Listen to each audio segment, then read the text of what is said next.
Hello, my name is Marta Lourenço, and I am the president of ICOM Committee for University Museums and Collections, UMAC.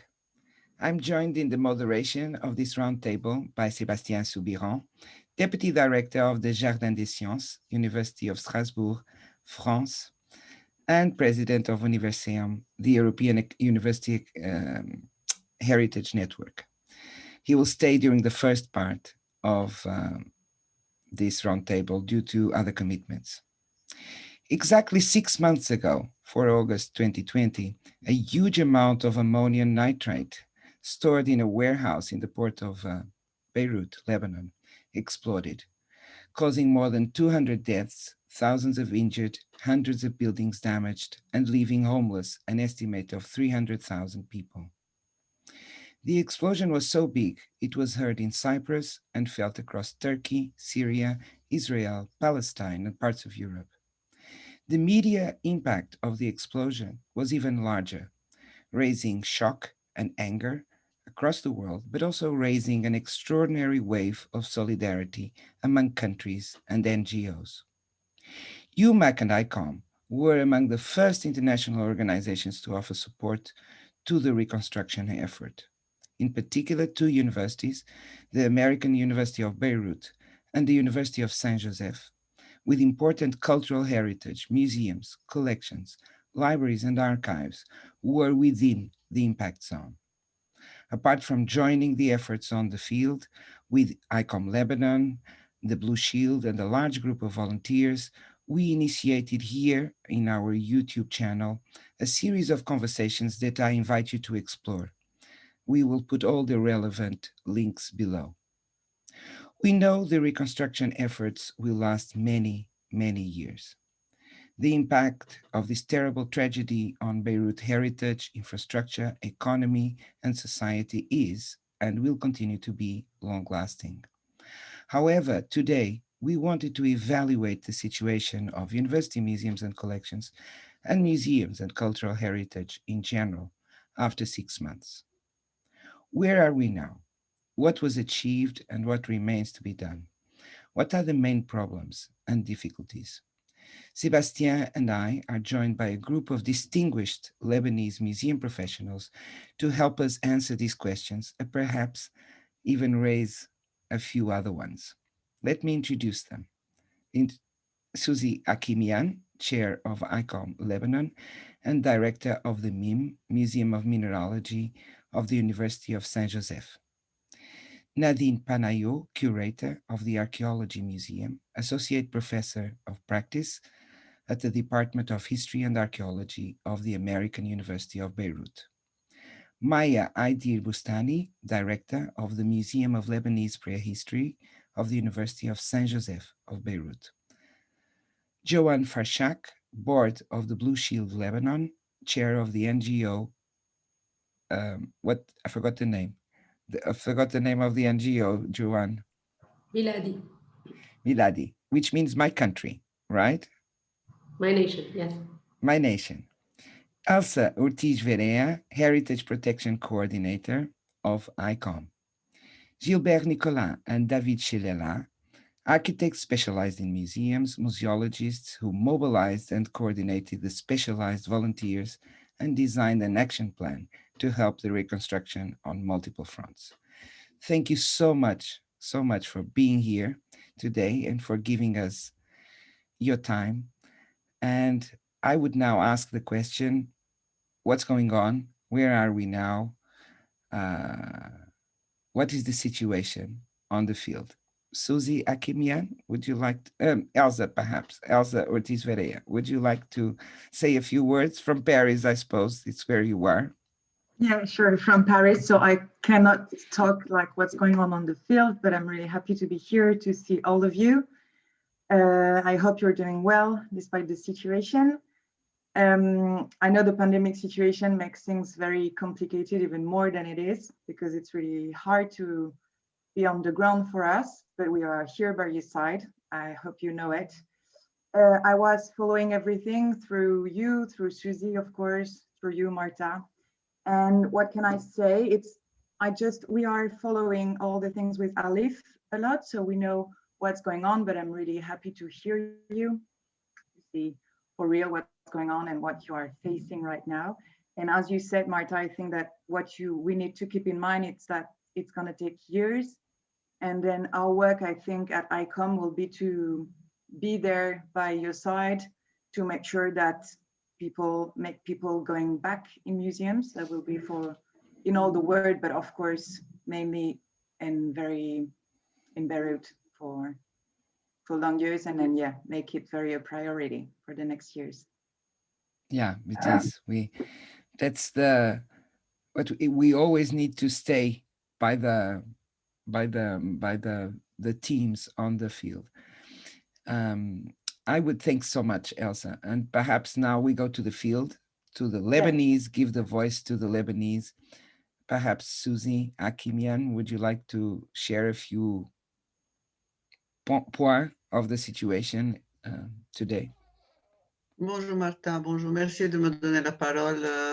Je n'ai peut-être malheureusement pas beaucoup de positivité. C'est vrai que la pandémie actuellement nous a complètement éloignés du monde. Nous sommes effectivement confinés dans un confinement total et les musées ont déjà fermé depuis août passé et n'ont pas réouvert pour la majorité d'entre eux. Donc le confinement ne vient que rajouter encore plus, si vous voulez, ce tableau noir. Mais le côté positif, c'est vous. C'est vous avec votre présence, votre continuelle assistance et cet intérêt qui nous laisse savoir que nous ne sommes pas seuls, effectivement. Je ne vais pas prendre la parole beaucoup plus longtemps puisque j'ai avec moi les principaux intéressés qui sont Nadine, Maya, Joanne qui vont vous parler effectivement de ce qui s'est passé sur le terrain. Merci encore une fois, Martha. Thank you so much, Suzy. Yeah, we know because you're all confined. We are all confined in Europe too. So progress seems frustrating, right? You seem not only that things are not evolving, but you also feel isolated and separated from your colleagues and from your working places and so on. So it adds up. It adds up to the difficulties. Sébastien? Suzy, tu avais parlé de collaboration qui devait être mise en place, notamment avec l'Institut national du patrimoine. Est-ce que tu as réussi à aller de l'avant avec ce type de collaboration ou j'imagine que ça prend du temps, évidemment, mais est-ce que vous avez réussi à obtenir du matériel? Est-ce que vous avez eu des formations telles que c'était attendu ou... Je me pose la question pour savoir comment on peut essayer d'activer davantage ces réseaux-là, même si la situation, comme vous l'avez souligné avec la Covid, ne rend pas forcément les choses très évidentes. Et il me semble qu'il y a aussi les problèmes de douane qui sont quelque chose de difficile à résoudre. Suzy? Excusez-moi, je pense que peut-être Nadine aura beaucoup plus à nous donner comme information sur la collaboration avec l'Institut national du patrimoine. Okay, then I give the word to Nadine Panayot. Please, would you tell us a little bit more about the situation at the American University of Beirut, but not only, in terms of the collaborations and international effort? How are things going? You're muted. Yes. Yeah. Hi. Yes. Thank you, Martha, for giving us the chance to meet and discuss this issue. Yes, indeed. Even though the situation is dramatic, but we have been extremely active on the field, not only at the American University, but I mean, with the museums that have been affected, notably the Sursok Museum as well, even though it's not a university museum. Mm-hmm. So indeed, we got in touch with the Institut National du Patrimoine, and they answered extremely positively with the support of Alif. They did send, well, at least let me tell you a little bit what happened. Basically, the two museums that in Beirut, of which the collection had been affected, were the AUB Museum and the Sursok Museum. This is where we lost pieces from our collections.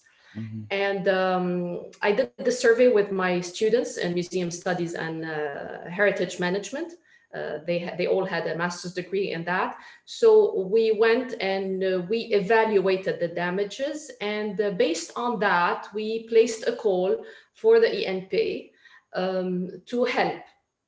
So basically these students, because they had this type of professionalism, they were able to handle the collections themselves, not just clearing out the museums from the destruction, the architectural destruction, but also to be able to help with the collections, because they know how to handle, you know, the objects, whether they are manuscripts or glass objects or.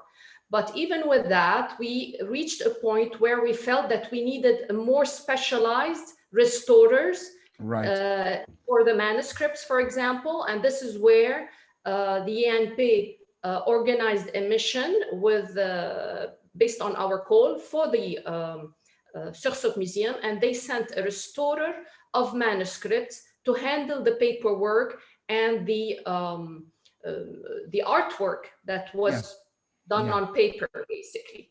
So this happened. There was a mission done for the Sursok Museum, and another mission with a specialized glass restorer who came to the AUB Museum, because the AUB Museum lost a showcase containing 74 glass objects dating back to the Roman period all the way to the medieval period. It was the major showcase that contained really the most beautiful pieces, and they were all gone. We actually have 2 survivors, 2 tiny goblets that actually survived, but 72 pieces were completely smashed.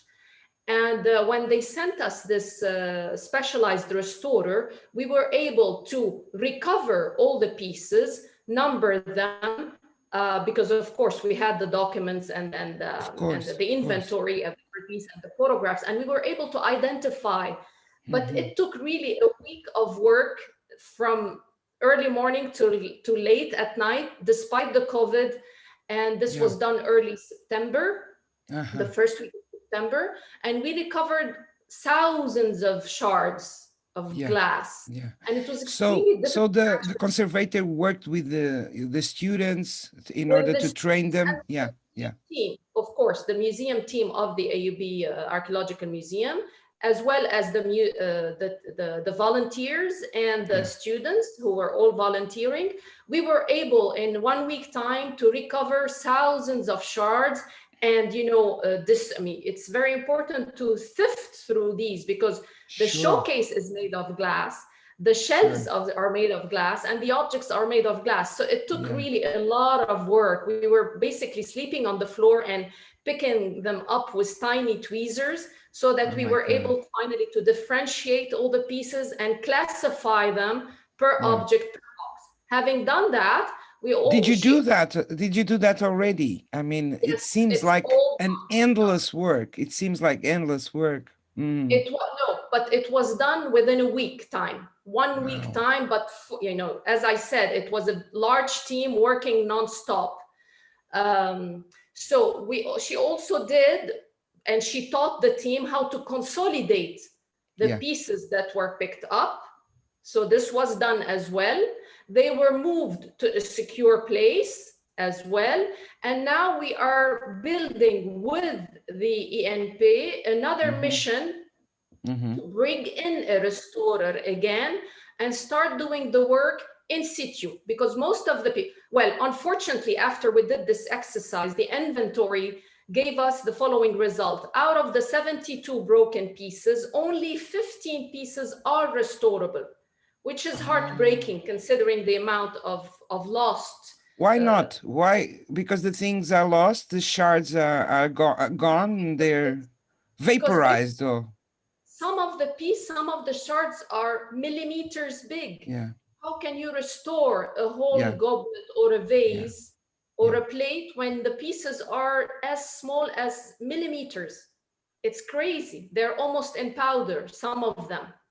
But the restorable ones are the ones that have larger shards, larger pieces that can be put back together. So these 50 pieces that are restorable, only 8 of them can be sent overseas for help and for restoration. And we are in conversation as well with the British Museum, who is suggesting to offer us the restoration of these 8 pieces. This is a work in progress. It takes a lot of talks and conversation more than negotiation, because really it's all about helping, and they're really very keen on helping us. So I'm very grateful for these discussions that are going on. Yeah. But as you know, the British Museum also is in total lockdown practically, and it's a long process. Whereas with the ENP, we have made really a lot of headway. We're moving very fast on that, and probably we will have by May or end of May somebody in situ at the Archaeological Museum at AUB working with the ENP on restoring some of these pieces, the ones that are not movable. So we have divided them into the movable ones and the ones that we cannot move because of their state of fragility.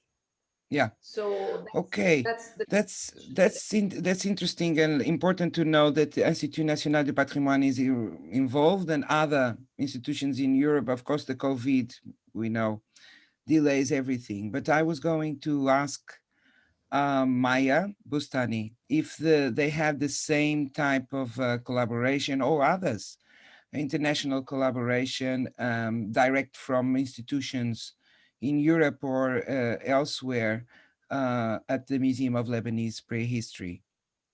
Could you share a little bit, Maya, with us? Yes, of course. Bonjour et merci d'avoir organisé cette table ronde. Par rapport au musée de préhistoire libanaise, comme vous le savez, c'est un musée qui est spécialisé en préhistoire. Donc, heureusement, on n'a pas eu de pièces où c'est resté intact. Les objets et les vitrines n'ont pas bougé. Donc, ce qui a été endommagé, ce sont les portes, les fenêtres, etc. Les bâtiments, oui. Les objets et les vitrines, absolument rien, heureusement, et Dieu merci, parce que c'est difficile peut-être de restaurer des vitrages en silex, des racloirs, enfin des choses comme ça. Et donc, du coup, on n'a pas eu besoin de travaux de ce genre, restauration ou même préservation. Non, on n'a pas eu besoin, et donc on n'a pas de collaboration dans ce sens-là. Ça, c'est pour répondre à cette question bien précise qui est: est-ce que si on collabore pour ce genre de travail ou de travaux? Non. Bah, éventuellement plus tard, mais ça c'est autre chose, ça n'a rien à voir avec le 4 août. Bien sûr. Espérons. Et du côté bâtiment, quel genre de collaboration, financement, les volontaires? Alors, du côté du bâtiment, déjà, si vous permettez, comme il y a des gens qui vont revoir cette vidéo et qui ne sont pas vraiment au courant, permettez-moi de rappeler rapidement certaines étapes avant d'arriver au 4 février. Donc, comme tout le monde le sait, l'explosion a eu lieu un mardi 4 août. J'étais sur place, mais jusqu'à 13h30 parce que c'était déjà les vacances d'été. Exceptionnellement, j'étais sur place.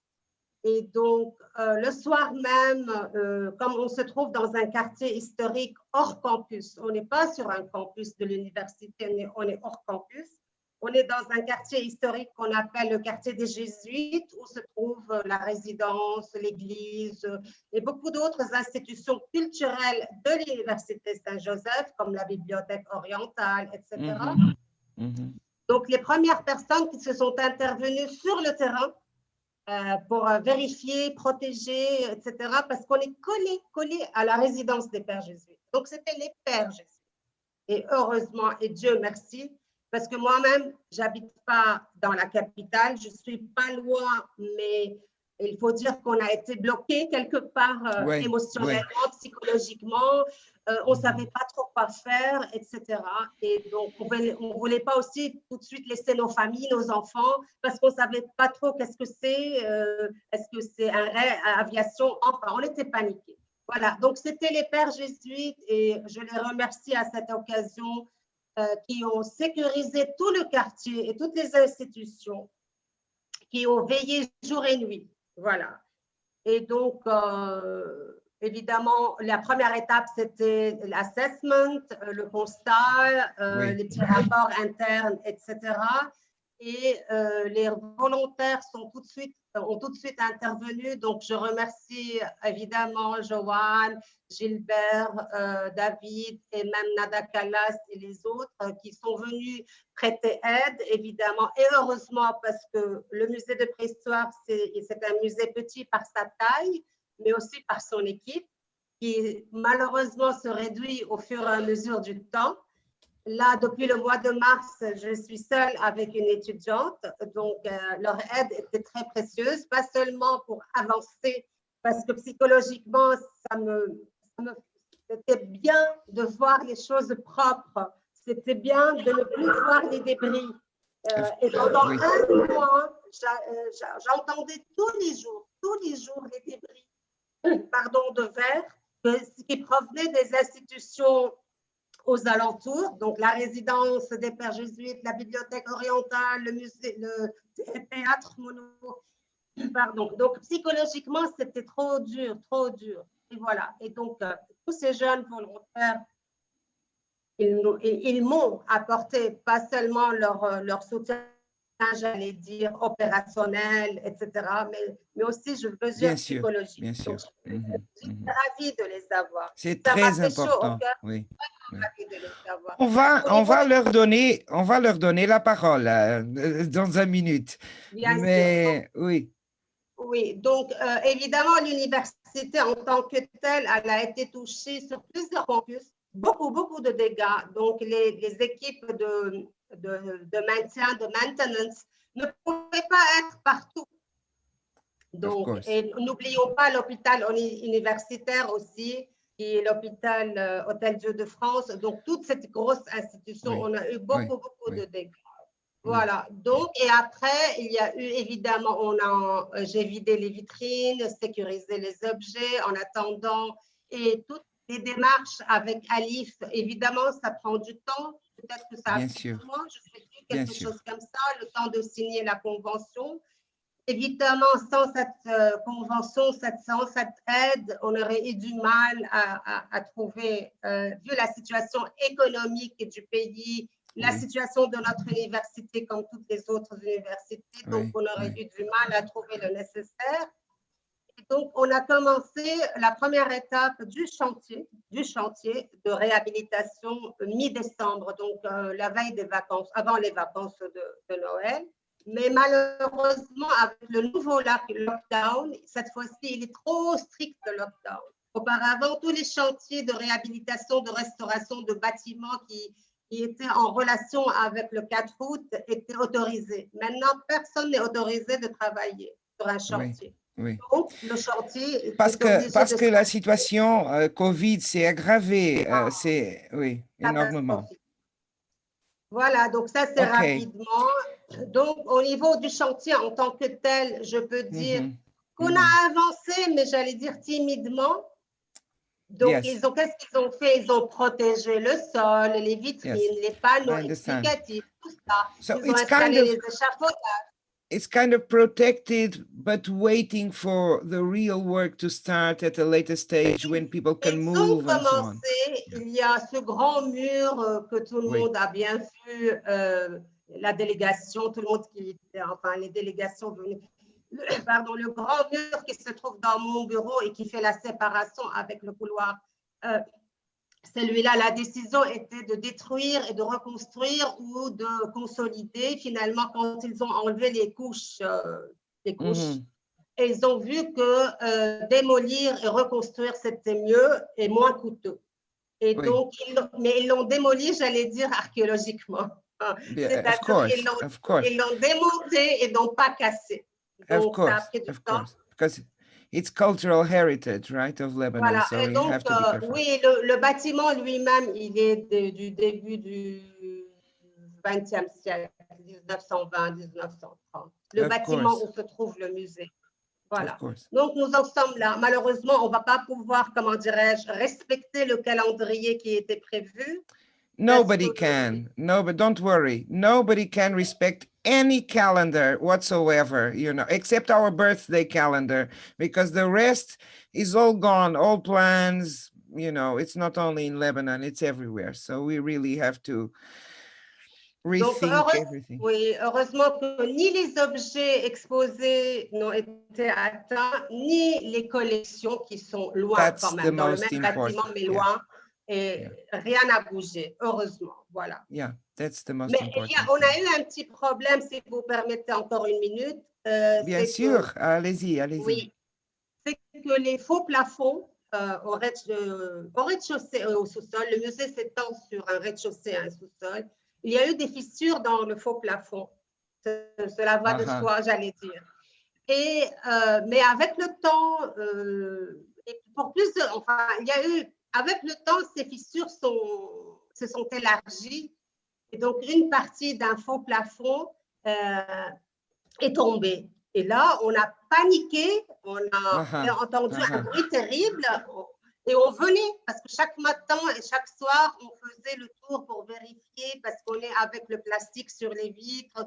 Et j'ai eu la visite de plusieurs chats, donc c'était pour vérifier avant de quitter et en arrivant le matin si tout se passe bien et tout. Et on ne pensait pas que c'était chez nous. Mais là, on a constaté, et bon, mais bon, c'est pour ça que maintenant, il y a des échafaudages qui soutiennent tout le faux plafond partout, parce que les architectes, les ingénieurs se sont rendus compte, ils ont pu voir comment ça a été fait initialement et quel était le défaut, si on peut dire, ou la faiblesse de l'époque. Et donc là, ils vont évidemment, il y a un travail, j'allais dire, en plus. Okay, sorry. Merci. Thank you so much, Maya. Before I give the word to Joanne Farchakh, I would ask Suzy Hakimian to introduce as Leyla, a board member of ICOM-Lebanon, who just joined us. And she, could you do that? Could you please be so kind to do that, Suzy? Yes. Hello, Leyla. As I said, Leyla is also a member of our board of ICOM-Lebanon, and she used to be the curator of the AUB Museum. So she is also, I mean, I let myself invite also the rest of the committee of the board. And Zena of the Sirsok Museum said that she was on another meeting, so this is why she's not here. So this is... But maybe we can talk in our Beirut series, maybe we can talk to her at a later stage, because it would be very nice to have her testimony too. I think it would be great. Thank you, Leyla, for joining us. It's a pleasure to have you. Thank you for your time. Merci beaucoup. On parle français et anglais indistinguishably, you know. So, thank you very much for inviting me. You're welcome. Yes, of course, I can speak English as well as French. Yeah. And I'm very happy to be part of this and follow up what's going on. Yeah, exactly. I think I'm closely connected to AUB Museum, where I spent 45 years, but I follow with other museums since I am with the ICOM-Lebanon also for many, many years. Fantastic, fantastic. Thank you. Perhaps I would like to talk to you alone, you know, for a little bit to give us context about the history of Lebanese museums. I would love to, especially university museums. I'm sure you have wonderful stories to share from the point of view of UMAC and university museums and how they struggled. I'm sure they struggled. They always do. They always struggle. We don't need tragedies to struggle every day to defend our existence and so on. But that's probably for another conversation. I would now ask Joanne Farchakh, tell us a little bit, what is your feeling about where things are? What has been the contribution of Blue Shield or your NGO? Tell us, share a little bit about your experience with us. Thank you, Marta, for inviting me to share with all of you. And to be part of this meeting. Unlike the other participants, I do not represent an institution. But on the second day of the blast, on the 5th of August, we were already on the field trying to see with the institutions and with the colleagues what should be done. I'm a founding member of Blue Shield Lebanon with Suzy. And on the 5th, the answer was, okay, if there's an emergency where Blue Shield should be acting, then that's definitely one. Yeah. And so we decided to go on for an operation. The Blue Shield International was extremely helpful. And on the 5th, we started sending emails up, right, left, and center, asking people to fund, because it was clear. It just took us 2 hours drive in Beirut to check on the source of museum. It was the first thing that we saw, that the amount of destruction that there is there is going to, we're going to need funds, and we're going to need an operation for emergency. Yeah. Prince Class and Aleph were the first ones to perhaps Pastor, sorry to interrupt, but for people who are just seeing this video for the first time, of course I will provide the links below, but could you just very briefly explain these two important institutions, the Blue Shield International and the Aleph? Would you do that, please? Yes, of course. Blue Shield International is an international organization that operates under the La Haye Convention. And it's the mandate of Blue Shield is to secure cultural heritage in times of emergencies, whether they are of natural disaster or man-made disaster. Now, unfortunately, Beirut is a man-made disaster, but still Blue Shield operates. And with other partners like Aleph, which is a foundation set in Geneva for cultural heritage emergencies, and with Prince Claus, which is an international fund that operates on different parts, but has a special program for emergency situations. So, and Blue Shield International operates locally in every country with their national committees. So every country who's interested in creating emergency response or training the military to understand and react based on emergency response, they create a national committee. A national committee of Blue Shield, it's mandatory to have the 4 founding members: ICOM, International Council of Museums; IFLA, International Federation of Libraries; ICA, International Council of Archives; and ICOMOS for sites and museums. Yes, monuments and sites. So these are the 4 founding members, and with them we create a national committee, and this is what we did in Lebanon. We created a national committee of Blue Shield Lebanon that is directly linked to Blue Shield International. So, and those have been, in terms of mobilization of the effort, those have been the 2 main international umbrellas, right, for the reconstruction effort. For our mission, yes.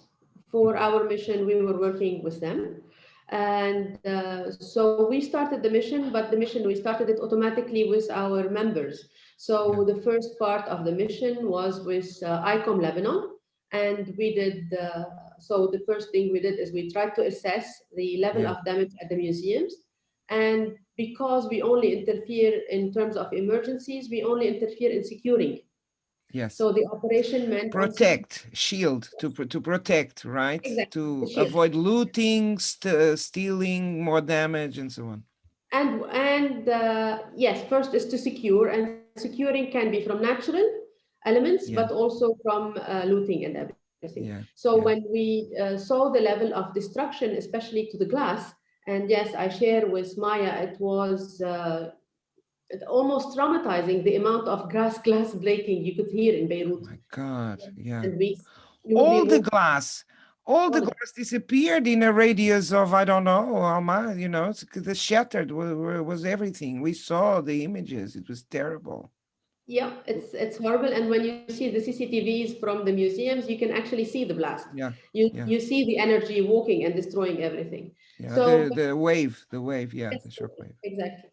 So we did this operation. We wanted to do the operation, but we needed volunteers, and this is where UMAC stepped in and helped us with. Well, not us. It was these 2 guys who mobilized everyone. You know, okay, it's just not us. Well, I wish I had been there, but I couldn't. You know, and but yeah, it was mostly them. You were supporting them because they were always talking about you. Absolutely, supporting all the time. But so you did that, and so 24 hours you were on the field. Right, right. We were all operating with each other. I mean, it was very nice to see, and at the same time, very moving and very sad. It's how people collaborated with each other.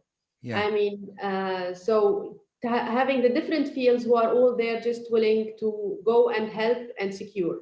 Yeah. And the first person who said, "Where is Blue Shield?" was the director of the Sursok Museum, it was Zena, who said, "Where are you? You're supposed to be here helping us."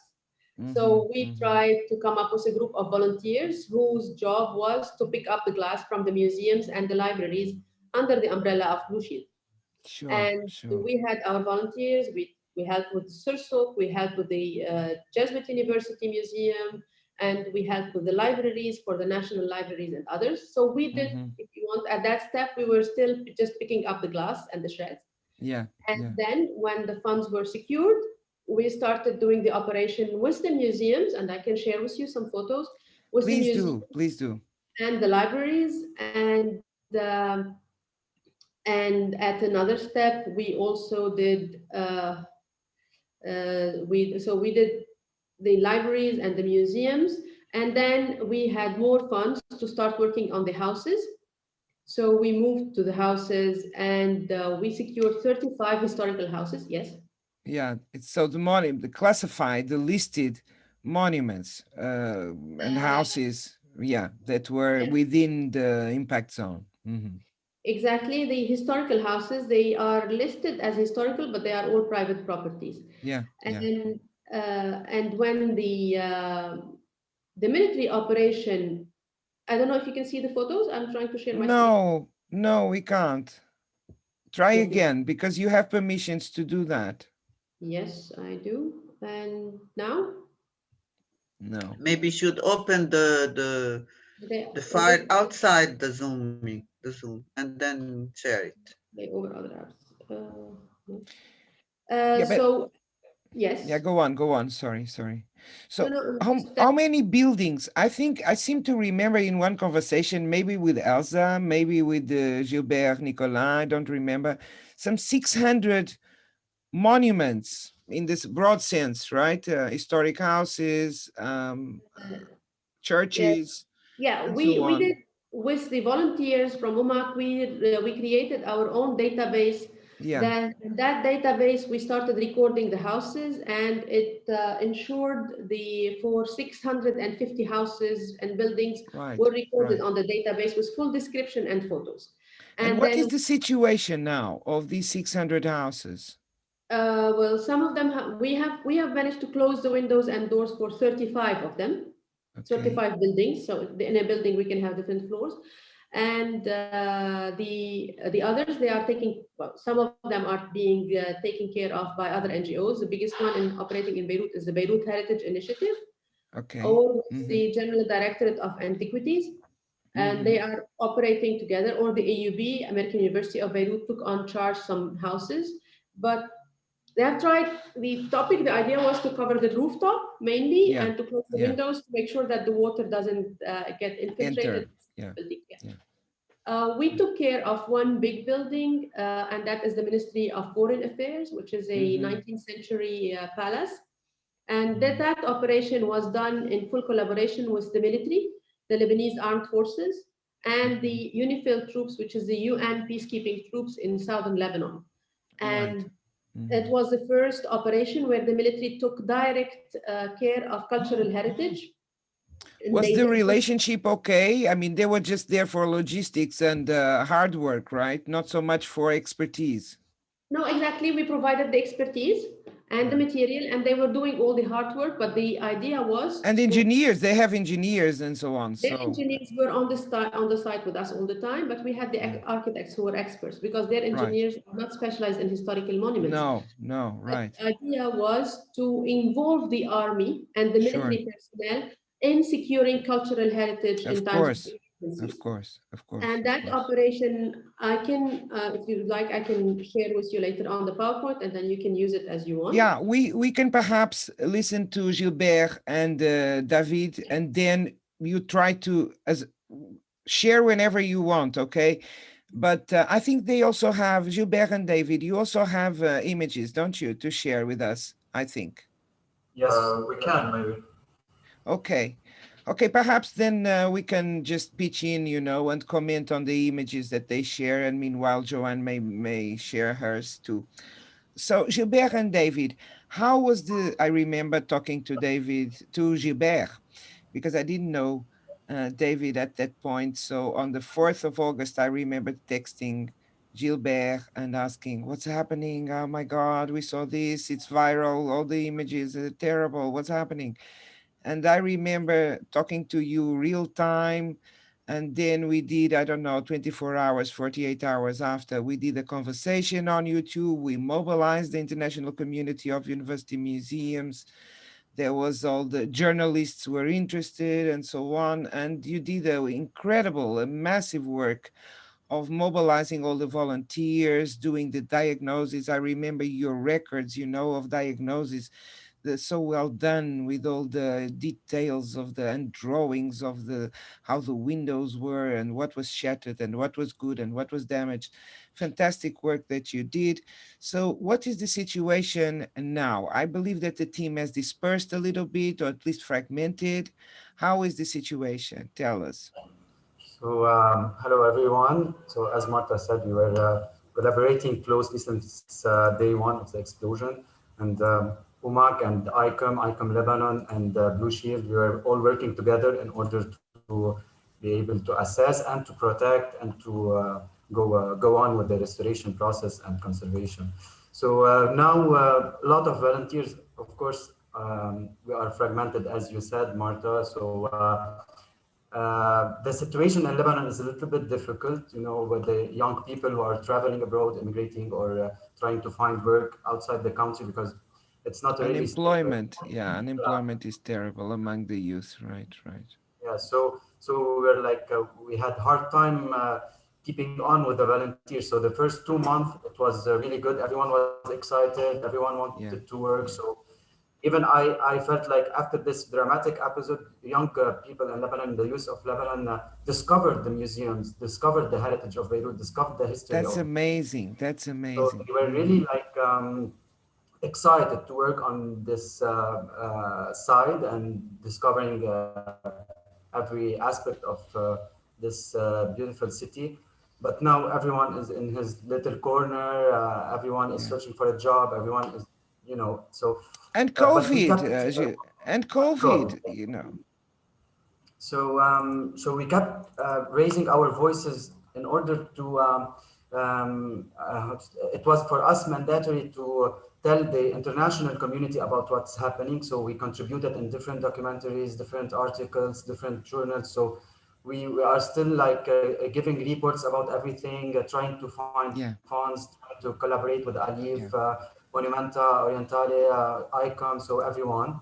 And we had a call from Sirsuk Palace, who wanted to contribute with us in order to create like some sort of a small museum inside the palace in order to restore it and to continue this life of heritage buildings, because it's very difficult, and everyone knows that to keep the heritage buildings of Beirut and to maintain them. So that's what we are doing. But at the peak, sorry to interrupt, but at the peak, you know, immediately after, of course, it took a while to mobilize, but you used WhatsApp and you used social networks. You're very savvy with all the, you know, mobile phones, and you are wonderful.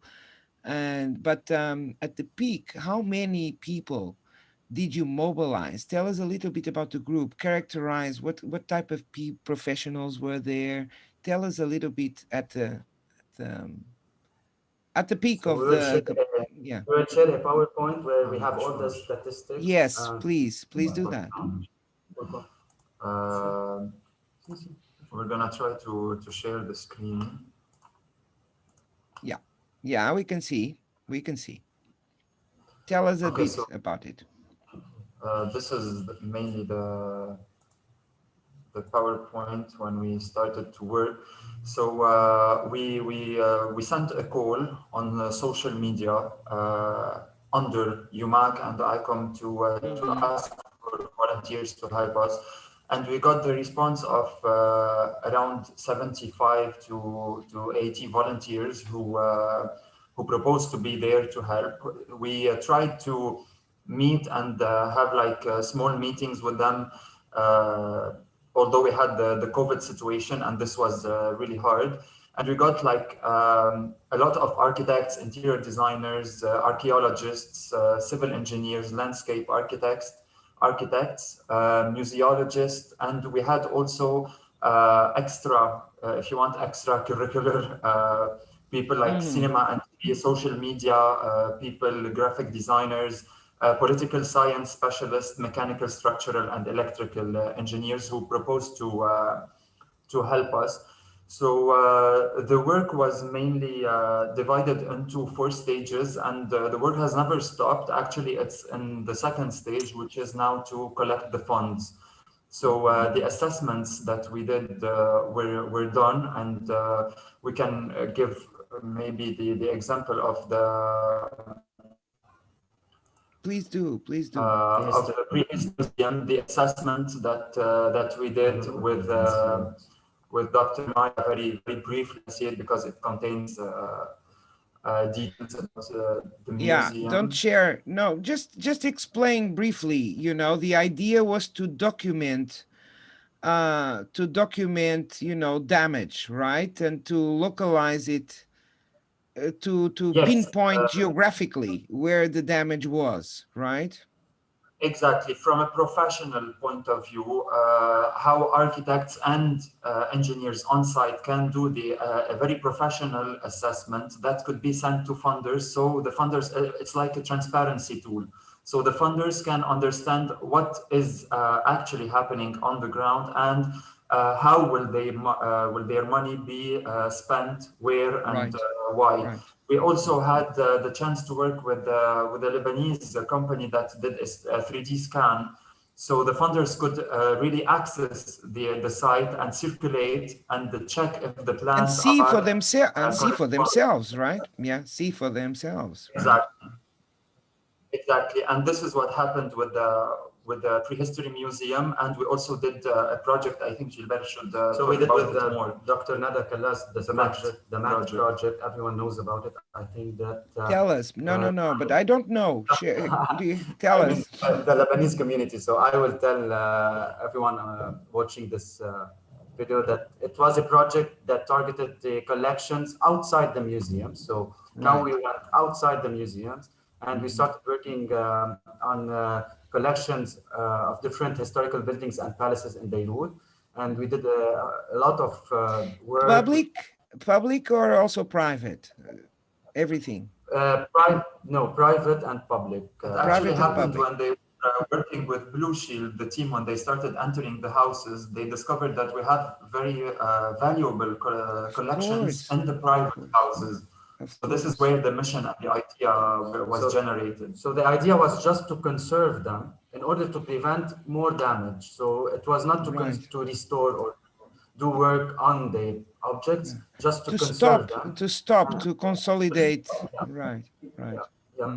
So we were working on this project for around 1 month and a half, and we had like a lot of Blue Shield helped us through Biladi with Joanne and Universeum. They offered to give us materials that are necessary. I was going to ask about that, about the materials. You of course have the expertise. Of course, nobody has the expertise. Nobody's prepared for a tragedy of these dimensions, okay? Even in terms of, but you had the expertise. There was the museum directors, the curators, there were the private, you know, the owners. What about the materials? You need paper, you need glue, special glues, you need all sorts of specialized.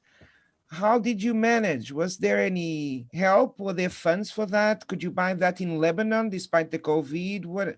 How did it work? So we got help from Biladi. They offered an amount of money to help us get the materials needed, and we opt for materials that are available in Lebanon. So papers and everything we needed that was available in Lebanon.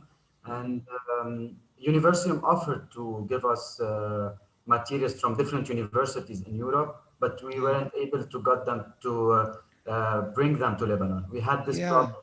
There's the bureaucracy and the Duan and all that, right? Yeah. So we had this problem. We are a small team, you know, we don't have the experience needed for this kind of work. So we offered our help to the museums and we tried to help as much as we could. So what I can say now that we are still available for help. There's still volunteers available, around 20% that are still in direct contact with us. They are ongoing asking about help. So we are here next to ICOM-Lebanon, next to Blue Shield, next to everyone that needs us. So that's the situation, if you want, Marta, a little bit, especially that we are in a total lockdown now and we are all afraid from this virus. So I know. It's tragedy upon tragedy on top of tragedy on top of already a history of unemployment and economic disarray and political crisis also. So it's really, our hearts go, and perhaps in this conversation, maybe we can think of other ways that we can mobilize at this point, apart from, you know, giving the voice and the platform, which we're doing now, but raising awareness. And perhaps for that, I would like to go around for the second part of our conversation to pinpoint, try to identify and pinpoint the problems, you know, the difficulties. Okay, we know COVID, we know, okay, it's stopping people from doing things, and the uncertainty also doesn't allow a lot of planning. But considering that scenario, okay, what are the problems now? Is it a problem of lack of experts? Is it a problem of lack of money? Is it a problem of lack of coordination? Is it a problem of lack of engagement? Could we highlight a few of the difficulties so that maybe we can think together about other ways that, simple ways, of course, that UMAC can help? Perhaps I would go back again to full circle to Suzy. Would you share with us, and Leyla, perhaps? What are the main difficulties at this point? Le problème, Martha, c'est, comme on l'a dit, de permettre au musée de continuer d'exister. Oui, l'épidémie est là, c'est déjà un problème. Mais c'est la situation économique qui est désastreuse au Liban, qui fait que finalement, je dis toujours que la majorité de nos musées sont des musées privés. Ils ne sont pas publics, ils n'ont aucune subvention. Maya l'a bien dit, elle est seule, elle a une assistante. Mais il y a aussi le financement à assurer pour permettre au musée de pouvoir continuer de garder son personnel. Au-delà du public, nous ne sommes même pas en train de parler du public aujourd'hui. Nous allons oublier le public, puisque nous sommes dans une pandémie qui peut aller encore jusqu'à la fin de 2021, dans le meilleur des cas. La campagne de vaccination doit commencer. Nous n'avons pas encore reçu les vaccins au Liban. Donc, la vaccination n'a pas encore commencé pour pouvoir assurer un minimum. Ce n'est pas mon travail, enfin, ce n'est pas mon, comme on dit, mon travail de parler du vaccin, mais c'est pour imaginer une société qui va rester encore souvent confinée jusqu'au moment où ce sera possible donc de sortir de cette catastrophe. Donc, le problème pour nous, c'est de garder le personnel pour qu'il puisse, continuer à survivre financièrement parlant et qu'il puisse, comme on dit, travailler pour le musée. Sinon, les musées vont devenir simplement des bâtiments avec des collections. Warehouses. Alors, c'est là où est le problème de base. Structural. It says, what you're saying is that there is a structural problem that probably already existed before 4th of August, right? A problem of funding, a problem of staff, lack of staff, a problem of lack of institutional protection from the part of the state, I would say. Is that, do I understand correctly? And this explosion has aggravated that. Oui, c'est absolument vrai. Ce n'est pas un problème nouveau. mais il était peut-être un peu, comme on dit, occulté à cause d'un fonctionnement minimaliste des musées. And the public came, and the audience came, and the visitors came, and so on, and there was tourism, and so on, and so it kind of was mitigated, right? Kind of hidden, and it became very visible. Yeah. Yeah. Voilà, c'est absolument ça. Donc maintenant, c'est ça qui finalement ressort, ce défaut, si vous voulez, de structurel de nos musées, c'est qu'ils ne peuvent pas, comme on dit, peut-être vivre dans une situation économique aussi désastreuse. Leyla, would you agree with what Suzy is saying? What is your view on this structural problem or other problem, and how do you project the situation of Beirut or Lebanese museums in the future? Well, I think we have to admit a situation which is a very unusual situation. We have to consider that museums have underwent crises, very important crises. World wars, for instance. Of course, we are not at this stage yet, inshallah, but it is a very important situation. I have myself gone through the civil war in Lebanon, and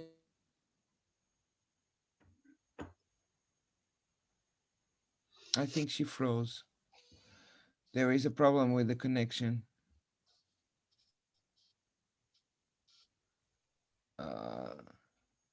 Let's see. Maybe she will come back because she had to go out and then resume interest. And we will talk to her later.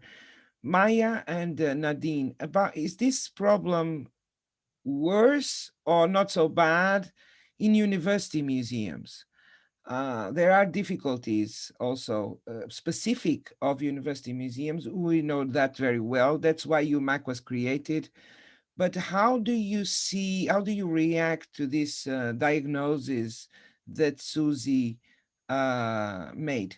Perhaps Nadine first? Okay, thank you. Basically, it is a difficult situation. Nevertheless, we take it baby steps. One day, we try to survive one day at a time. I would say that the American University of Beirut has so far been extremely supportive of its own employees. The vision is to keep the employees, the faculty, staff, at least, because we know we've heard a lot of rumors about employees being released from their positions, but at least the faculty is here to stay. And that is important because this means that the vision and the mission of the American University is to really support and protect and conserve education and culture in general. So far, so good, one step at a time. Having said that, this doesn't mean that, of course, we lack a lot of financial support, but my vision for to keep the museum at least on track and to keep the mission of the museum intact is to go on with the process of digitizing those collections, because by digitizing the collections, you open up new doors, you open up new horizons, and you allow your collection to go worldwide. And you can even reach audiences and the public that you never had the chance to reach before. Right? So for me, this is the objective, my actual objective for the museum right now, to support and to help the Archaeological Museum of AUB to keep track and to keep online with its original mission. Having said that, I have several projects in parallel going on in digitizing, in creating 3D prints, in creating videos, reconstructions, etc. And of course, the activities are ongoing in terms of doing webinars and international lectures, etc., so on and so forth. That's not the issue. The issue is, if you ask how can UMAC support or how can ICOM support, it would be by supporting these small projects, as I said, baby steps. We write a tiny project for one object or for one collection, and we ask support to digitize that collection. It could be small, maybe budgets, doesn't have to be huge, because I insist that the only way to survive is going baby steps, one day at a time. Sure, sure. So maybe we can present these budgets and send them to whomever can support, and we can, you know, receive funds and react. And this is the way to keep the museum staff working, extremely involved and extremely close to its collection. And engage and providing a service to society, continuing to provide a service to society. I agree. I couldn't agree more.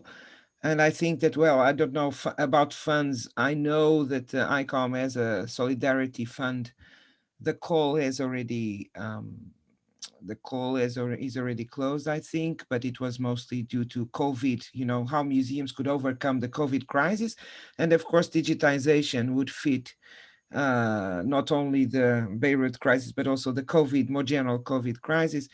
But I think that we can also very much from immediately give voice to the museums, you know, disseminating information about the webinars and the organizations that you are promoting, joining our community, joining the mailing list, for example, of UMAC, posting information about how things are going. I think that helps create, you know, keeping the agenda and, you know, contributing to an international visibility, which I think is important, really, in this case, for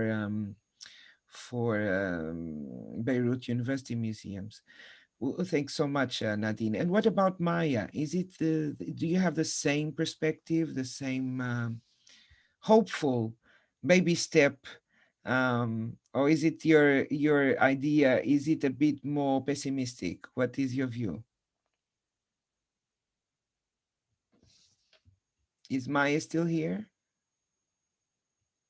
Maya, you are muted. Could you unmute yourself? Yes. And also, we don't see you. We only see a black thing. On ne voit que du noir.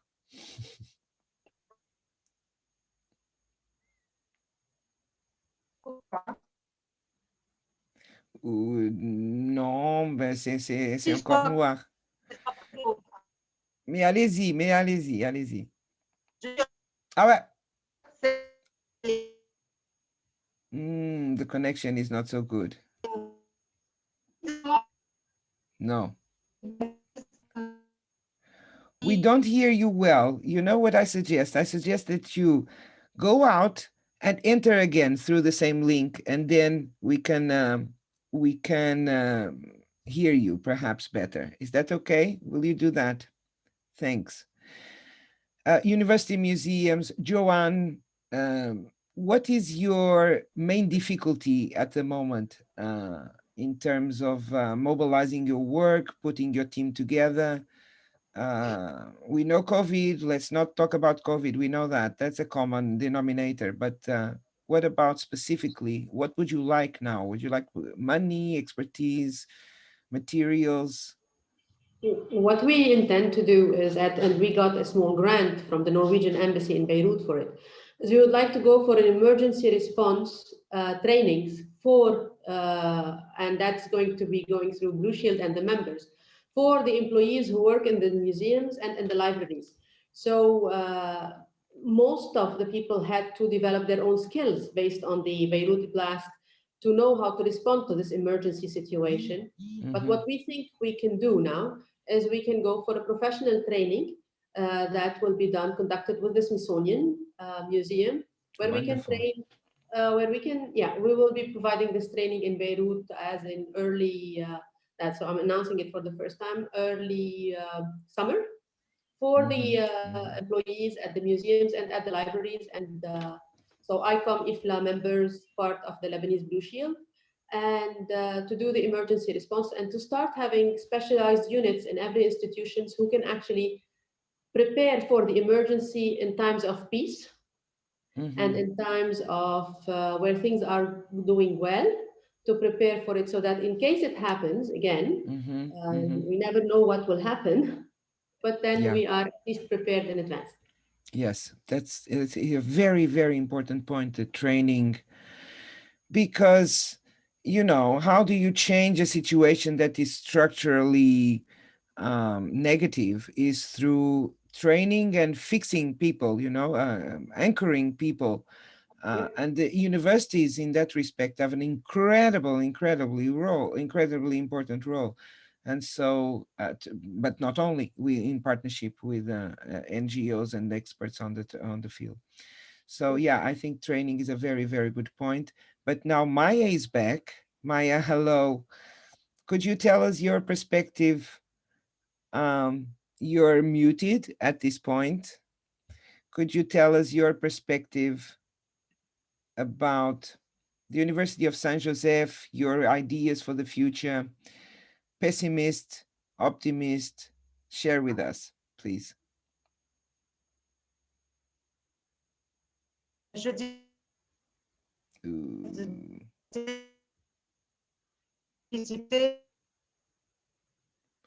Ce n'est pas bon. Vous m'entendez? Un peu.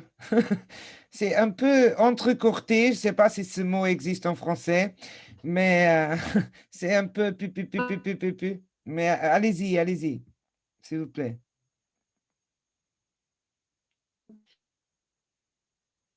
Bon, évidemment, la plupart des musées, même chez nous, n'ont pas aujourd'hui. Donc, ils datent de un peu plus de 5 ans quand même. Et c'est des problèmes au niveau du personnel, donc de l'équipe. On a toujours quasiment été une petite équipe, mais ça n'a jamais suffi parce qu'on est très actifs tout au long de l'année. Et cette équipe se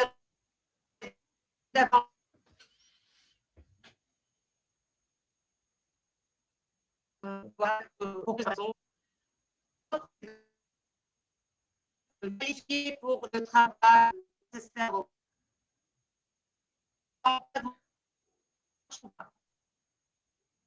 We're not achieving communication because the signal must be very weak.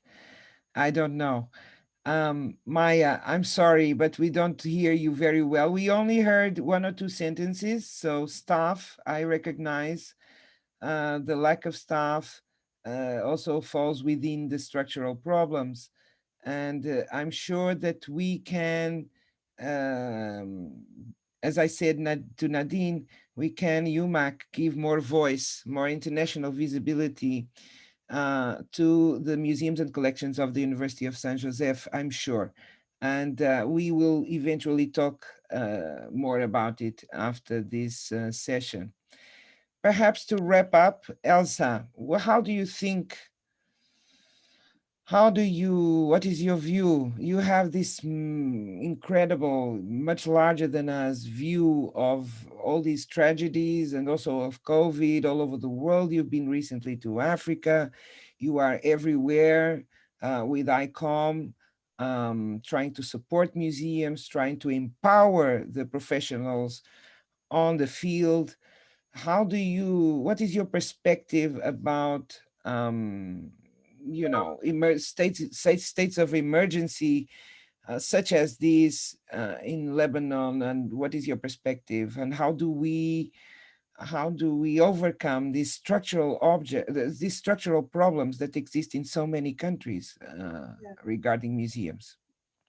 Yeah, of course. Well, regarding COVID, we are doing survey, and we think that maybe 30% of museums might close forever in the world. So the situation is very complicated everywhere, not only where hazards occurred or war. So that's the biggest issue we have to face. But I really agree with Nadine, and I think that with small projects we can do a lot. It's not always huge amount of money, but with baby steps and small projects we can really make a difference. So that's really important. And I believe that's what Nadine has been doing for her museum, and it really worked easily. Small projects, not something completely unreasonable. And then that's how things can be better day per day. Yeah. So and that's training, you know, I mean, coupled with yeah, training. I was going to, of course, and I was going to join Joanne on that project. I didn't know the project, but I think that's really important. And then, of course, you have our full support. And then I also take that opportunity to say that we have 2 other committees for disaster risk management. We have one international committee, and then another one, a standing committee, where it is here to advise the executive board of ICOM. And they are also here to help raising money, bringing experts, organizing that kind of training or small projects, digitalization collection. So we are also here to help coordinate and put people in contact, as you said, Marta. So I think that will be the best way to go on. It's having small projects everywhere, continuing to training people, training professionals. Very micro, local, you know, even at the economy, there's this tendency is also at economic development, recent Nobel Prizes of economy, you know, kind of the help of the micro, either women or micro groups, families, support them directly, because they can make a change, you know, they can incremental change. Exactly, and it makes even more sense with the COVID situation. We were used to have big projects and regional training, that kind of thing. It's not possible anymore. We cannot cross borders anymore, so we have to adapt quickly. We have to do it online if it's necessary. It's always better in situ, of course, but if it's not possible, we still need to move on. So, and then to make it, maybe it's just small groups, but it's better to have several trainings with small groups than nothing, or than to wait for years to have regional trainings. Sure, and perhaps it's even a more sustainable way of supporting this huge network that is ICOM, you know, 60,000 museum professionals all over the world, very different in sizes, in missions, in political situations in their countries. I mean, it's really the way to go in the future, because there's very little that we can do except giving voice, coordinate, because the work has really to be done with the people on the field, and they need to be empowered. They would need to have the expertise. They need to have. We need to help them promote a better political environment, social environment for museums, people who value museums, who value cultural heritage, and that's done through education. So I think there's a lot to be done, but not only in Lebanon, sure. Yeah. Well, I think we reached the end of our, much to my regret, but I'm mindful of your time and also the situation with the network. It's because it's getting rush hour in Zoom in Europe. And so we're getting less quality of the sound and the video. But let's stay together. Let's continue working together. Let's continue hearing about the progress that is being made.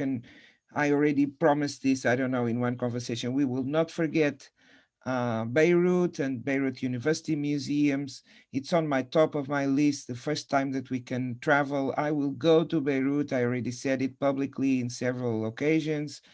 I want to go, I want to be with you. I want to meet all the volunteers one by one and say thank you, and also everyone. And so I also invite you, we're going to have a conference, an annual conference, which is going to be digital. It would be very, very important to have a session, papers about the museums in Lebanon. It would be very, university museums in this case. So, I mean, there's many things that we can do. We're willing to do them. We're willing to continue the conversation. But for the moment, let's hope that the situation gets better health-wise, because I think that's also very important, very important. And yeah, I thank you so much for your time. I really enjoyed this time with you. Thank you so much. Thank you, Marta. Thank you. Thank you, everyone. Stay safe. Yeah, stay Marta, safe. thank you, all of you. Bye. Bye.